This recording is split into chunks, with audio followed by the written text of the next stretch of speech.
जय गुरुदेव विद्यार्थी मित्रों श्री नवसर्जन विद्यालय घुटू ऑनलाइन एजुकेशन में मैं आप सबका हार्दिक स्वागत करता हूँ। आज का अपना विषय है कक्षा 9 हिंदी दूसरा पाठ न्याय मंत्री। दूसरा पाठ न्याय मंत्री। न्याय मंत्री ये पाठ, ये अभ्यास विषय, इसके लेखक का परिचय यानी कि कवि परिचय, क्योंकि कवि का नाम है श्री सुदर्शन जी। इस कवि का परिचय लेने के बाद मैं आपको ये जो अभ्यास विषय है न्याय मंत्री, उसका संपूर्ण ज्ञान यानी कि एक स्टोरी स्वरूप गुजराती में आपको समझाऊंगा।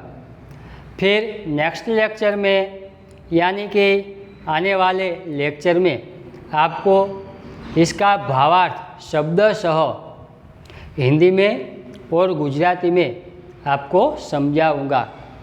आज हम परिचय लेंगे कवि का और इस पाठ में, इस अभ्यास विषय में जो महत्वपूर्ण शब्दार्थ है उसका। ठीक है विद्यार्थी मित्रों, तो चलो देखते हैं कवि परिचय। पाठ्य पुस्तक में पेज नंबर 3 पर कवि का नाम है श्री सुदर्शन। इनका मूल नाम क्या है तो कि बद्रीनाथ शर्मा। कवि श्री सुदर्शन का मूल नाम बद्रीनाथ शर्मा। याद रखना, मैं कभी टेस्ट लूँगा तो उसमें प्रश्न बनाकर भी पूछ सकता हूँ कि कवि श्री सुदर्शन का मूल नाम क्या है या तो उपनाम क्या है, उनका जन्म सन कौन सा है, स्थल कौन सा है। जब तुम इस पाठ के प्रश्न लिखोगे तो इस पाठ की शुरुआत में भी आपको कवि परिचय लिखना पड़ेगा। आपको कवि परिचय लिखना पड़ेगा। कवि का नाम, मूल नाम, जन्म सन, जन्मस्थल, उसकी प्रमुख रचनाएं, इतना तो कोई भी अभ्यासक्रम के शुरुआत में तुम्हें लिखना ही पड़ेगा और ख़ास याद भी रखना पड़ेगा। जैसे सोशल साइंस में हम अभ्यास करते हैं, जो आगे जाके तुम्हें स्पर्धात्मक परीक्षा में उसके प्रश्न खूब अति उपयोगी होंगे, उसी तरह ये कवि परिचय भी आपको ऐसी परीक्षाओं में अतिशय उपयोगी होने वाले हैं। तो ये तुम्हारे जीवन में खूब महत्वपूर्ण बाबत है। तो खास याद रखें कवि का नाम, मूल नाम, जन्म सन और स्थल। ठीक है विद्यार्थी मित्रों, फिर से रिपीट करता हूँ। हमारा अभ्यास विषय हिंदी है दूसरा पाठ न्याय मंत्री। उसके कवि श्री का नाम है सुदर्शन, ये इसका उपनाम है। उसका मूल नाम बद्रीनाथ शर्मा। जन्म सन 1896। स्थल पंजाब जिले का सियालकोट। पंजाब जिले का सियालकोट। इतनी बाबत खास याद रखें। ठीक है विद्यार्थी मित्रों, आगे देखो पाठ्य पुस्तक में बचपन से ही आपने कहानियाँ लिखना प्रारंभ किया। હવે कवि श्री सुदर्शन जी ने बाल्यावस्था में ही कहानियाँ लिखना शुरू कर दिया था। धीरे धीरे आगे बढ़ते हुए वो एक महान कवि बन गए। उसकी प्रमुख रचनाओं में देखिए पुष्पलता, सुप्रभात, परिवर्तन, पनघट, नगीना आदि आपके सुप्रसिद्ध कहानी संग्रह है। कवि श्री सुदर्शन के सुप्रसिद्ध कहानी संग्रह प्रमुख कहानियाँ कौन कौन सी है? तो देखो, पुष्पलता, सुप्रभात, परिवर्तन, पनघट, नगीना आदि कवि सुदर्शन की प्रमुख सुप्रसिद्ध कहानी संग्रह है। आपका एकमात्र उपन्यास है, कवि श्री सुदर्शन का उपन्यास लेखन भी है। वो एकमात्र कौन सा? तो कि भागवंती। ठीक है, अब आगे देखते हैं इस मूल विषय वस्तु में क्या है। इस कहानी में सम्राट अशोक सर्वश्रेष्ठ न्याय मंत्री की खोज में था। इस कहानी में, चलो ये पूरी घटना मैं आपको गुजराती में ही समझा देता हूँ, ताकि आप जब मैं अगले लेक्चर में समझाऊँ तो तुम कुशलता से इस कहानी को समझ सको और अपनी वाक्य रचना में भी उसको लिख सको। ठीक है विद्यार्थी मित्रों, तो न्याय मंत्री आज ये पाठ है, ये पाठનું મુખ્ય વિષય વસ્તુ કહાની શું છે એને હું તમને ગુજરાતીમાં સમજાવી દઉં। હવે આ કહાનીમાં સમ્રાટ અશોક અને બ્રાહ્મણ શિશુપાલ આ બંને મુખ્ય પાત્ર છે। સમ્રાટ અશોક અને બ્રાહ્મણ શિશુપાલ બે પાત્ર ખાસ યાદ રાખવા। હવે સમ્રાટ અશોક છે તે પોતાના રાજ્ય માટે એક કુશળ, ન્યાયપ્રિય, સચોટ ન્યાય આપી શકે એવા ન્યાય મંત્રીની ખોજમાં હતા। એના રાજ્યમાં દરેક નાગરિકને સંતોષકારક ન્યાય મળી શકે એવા ન્યાય મંત્રીની ખોજમાં હતા। હવે એક વખત સમ્રાટ અશોક વેશ બદલીને સાંજનો સમય હતો, એક બ્રાહ્મણના ઘરે જઈ ચડે છે। બ્રાહ્મણનું નામ છે શિશુપાલ। શું છે? શિશુપાલ। એટલે દરવાજો ખખડાવે છે। દરવાજો ખખડાવે છે એટલે શિશુપાલ દરવાજો ખોલીને પૂછે છે, આપ કોણ છો? એટલે સમ્રાટ અશોક એમ કહે છે કે હું એક પ્રવાસી છું, અંદર આવી શકું છું। અંદર આવે છે, બેસે છે, આશરો આપે છે। ત્યાર પછી સમ્રાટ અશોક અને શિશુપાલ વચ્ચે વાર્તાલાપ થાય છે। સમ્રાટ અશોક એને પૂછે છે કે કેવીક ન્યાય સંચાલિકા છે, ન્યાય પ્રણાલી કેવીક છે? ત્યારે શિશુપાલ છે તે ખૂબ જ નિશાસો નાખે છે કે આપણા રાજ્યની જે ન્યાય પ્રણાલી છે તે ખૂબ જ દયનીય છે। કોઈ વ્યક્તિને સંતોષકારક ન્યાય મળી શકતો નથી। કોઈ વ્યક્તિ ગુનેગાર હોય તો એને યોગ્ય સજા થતી નથી। કોઈ વ્યક્તિ ન્યાય મેળવવા માગે છે તો એને સંતુષ્ટ થાય તેવો ન્યાય મળતો નથી। ખરેખર આવી ન્યાય પ્રણાલી હોવી જોઈએ નહીં। જો હું આ રાજ્યનો ન્યાય મંત્રી હોય તો હું દરેકને સંતોષકારક ન્યાય આપી શકું। એ સમ્રાટ અશોક એને કહે છે કે તમે તે ચાન્સ લેવા માગો છો? તમે ન્યાય મંત્રી બનવા ઈચ્છો છો? તો હું તમારી વાત ચલાવું। એટલે પહેલાં તો શિશુપાલ ગભરાઈ ગયો, વિચારવા લાગ્યો। પછી કે હા, ચોક્કસ હું ન્યાય મંત્રીની જિમ્મેદારી સંભાળવા માટે તૈયાર છું અને હું તે જિમ્મેદારી પૂરેપૂરી નિષ્ઠાપૂર્વક નિભાવીશ અને દરેકને ચોક્કસ ન્યાય અપાવીશ। ફરીથી સમ્રાટ અશોક કહે છે કે ન્યાય આપવો એટલો સહેલો નથી, ખૂબ જ કઠિન કાર્ય છે, વિચારી લેજો। તો કે ના, હું દરેક વ્યક્તિને ન્યાય આપવા માટે સક્ષમ છું। ત્યાર પછી સવાર પડતા સમ્રાટ અશોક છે તે ચાલ્યા ગયા।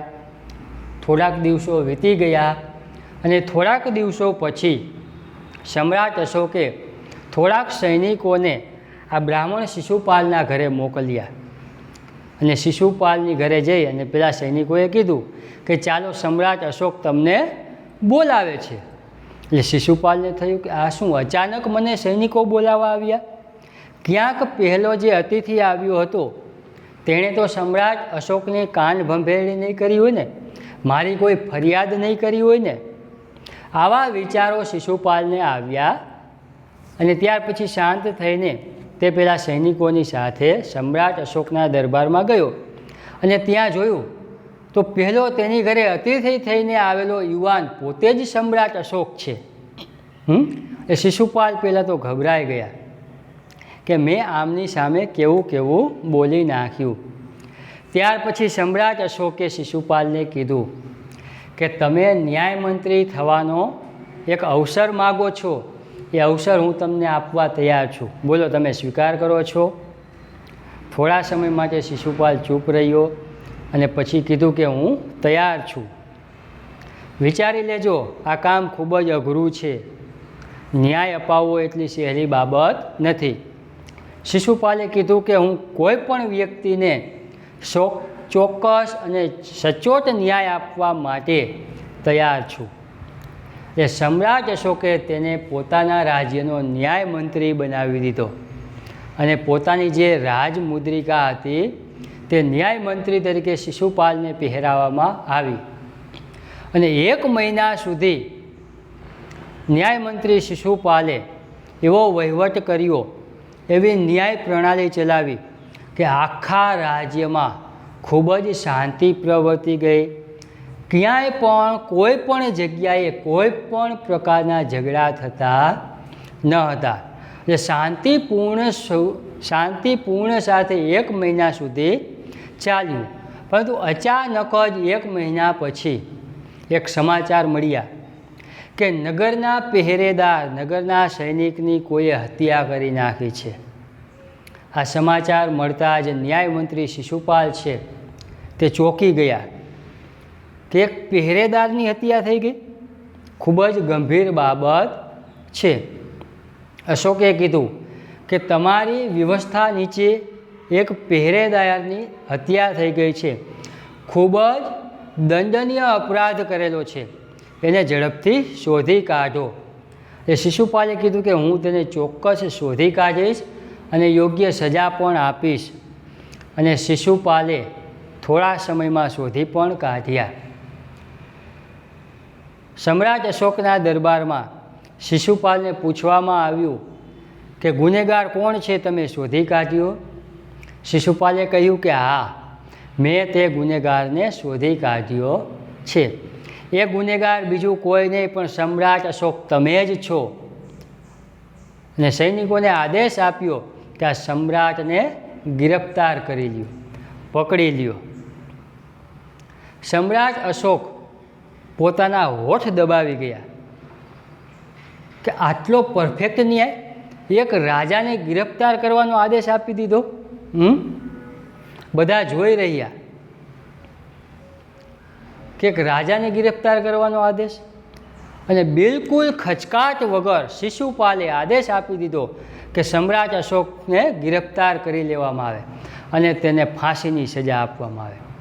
સમગ્ર પ્રજાજનો અચંબિત થઈ ગયા કે રાજાને ફાંસીની સજા? આટલો સચોટ ન્યાય અત્યાર સુધી કોઈએ જોયો નથી.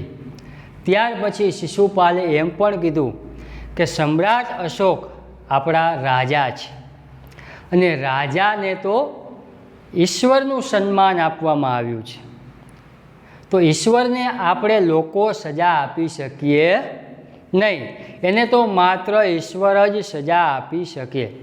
એટલા માટે આપણે સમ્રાટ અશોકને માફી આપી દેશું, એટલે કે માફ કરી દેશું અને કહેશું કે બીજી વખત આવું ન થાય.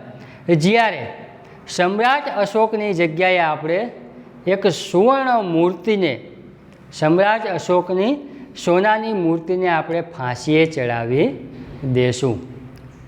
આવા નિર્ણયથી સમગ્ર પ્રજાજનો અને સમ્રાટ અશોક પણ આશ્ચર્યચકિત થયા અને ખૂબ જ ખુશ થયા. સમ્રાટ અશોક ગર્વ કરવા લાગ્યા કે મને આ શિશુપાલ જેવો ન્યાય મંત્રી મળ્યો છે. પરંતુ વિદ્યાર્થી મિત્રો, છેલ્લે શિશુપાલે પણ સમ્રાટ અશોકને કહી દીધું કે આ ન્યાય મંત્રીનું કામ છે તે ખૂબ જ કપરું કામ છે, એટલા માટે હું આ કામ સંભાળી શકીશ નહીં. આ રાજમુદ્રિકા પાછી લઈ લો. અહીંયા સુધી આપણા પાઠનું વિષય વસ્તુ છે જે મેં તમને ગુજરાતીમાં કહી સંભળાવ્યું. વિદ્યાર્થી મિત્રો, આને આપણે આવતા લેક્ચરમાં શબ્દસહ હિન્દીમાં અને ગુજરાતીમાં આપણે ભાવાર્થ સમજાવીશું. બરાબર વિદ્યાર્થી મિત્રો? પરંતુ તમારે જુઓ, આના સ્વાધ્યાયમાં શબ્દાર્થ ઓ ટિપ્પણી અને શબ્દાર્થ ટિપ્પણી અને મુહાવરો, આ 3 બાબત તમારે ખાસ યાદ રાખવી. એક વખત ટેલી કરાવી દઉં, બધાનું ધ્યાન તેમાં પેજ નંબર 4 પર શબ્દાર્થ ઓ ટિપ્પણી. સૌભાગ્ય, સૌભાગ્ય મતલબ સદનસીબ, સારું નસીબ. આપણે ગુજરાતીમાં કહીએ ને સારું નસીબ, આ તો ભાગ્યશાળી છે. सुगम यानी कि सरल, जो सहलाई से मिल जाए उसे सुगम कहते हैं. अवसर, अवसर यानी कि मौका, अपनी भाषा में कहिए तो एक चांस. राजमुद्रा यानी कि राष्ट्र की निशानी, राजमुद्रा यानी कि राष्ट्र की निशानी. सुप्रबंध यानी कि सुव्यवस्था, सारी एवी व्यवस्था. उदंड यानी कि अविवेकी, कोई तोफानी हो तो एने उदंड कहवाय. त्यार पछी निस्तब्धता यानी कि शांति. मुहावरे देखिए. सहम जाना, सहम जाना यानी कि आश्चर्यचकित हो जाना, आश्चर्यचकित हो जाना, नवाई पामवी, आश्चर्य थवुं. कलेजा धड़कना यानी कि चिंतित होना, चिंतातुर थई जवुं. આપણું હૃદય કેમ એકદમ ધડકવા લાગે, એને કહેવાય કલેજા ધડકના. ધૂમ મચ જાના યાની કે પ્રસિદ્ધ હો જાના, ધૂમ મચાવી દીધી એમ કહીએ ને, એટલે ઘણા બધા ફેમસ થઈ ગયા. રાત દિન એક કરના યાની કે કડી મહેનત કરના, ખૂબ જ મહેનત કરતો હોય એને કહેવાય રાત દિવસ એક કરવા. હોઠ કાટના યાની કે આશ્ચર્ય में पड़ना, ऐसे होठ काटते जो आश्चर्यचकित हो जाते हैं. सिर झुकाना यानी कि लज्जित होना, शर्माना, शर्म आववी. गदगद हो जाना यानी कि भाव विभोर हो जाना, गदगद हो जाना यानी कि भाव विभोर हो जाना.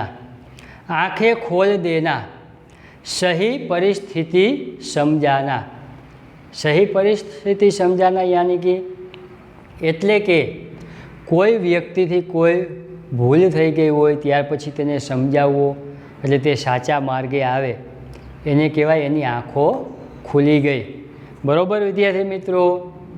આનો અભ્યાસ કરી લેવો. એક વખત તમારે પાઠ પણ વાંચી લેવો, એક વખત આખે આખો પાઠ તમારે વાંચી લેવો.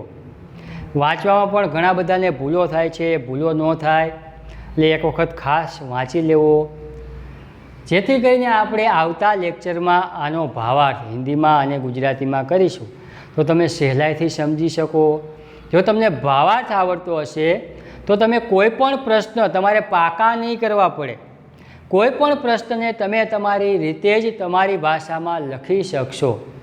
સમજાઈ ગયું વિદ્યાર્થી મિત્રો? સરસ. અસ્તુ. જય હિન્દ, જય ગુરુદેવ.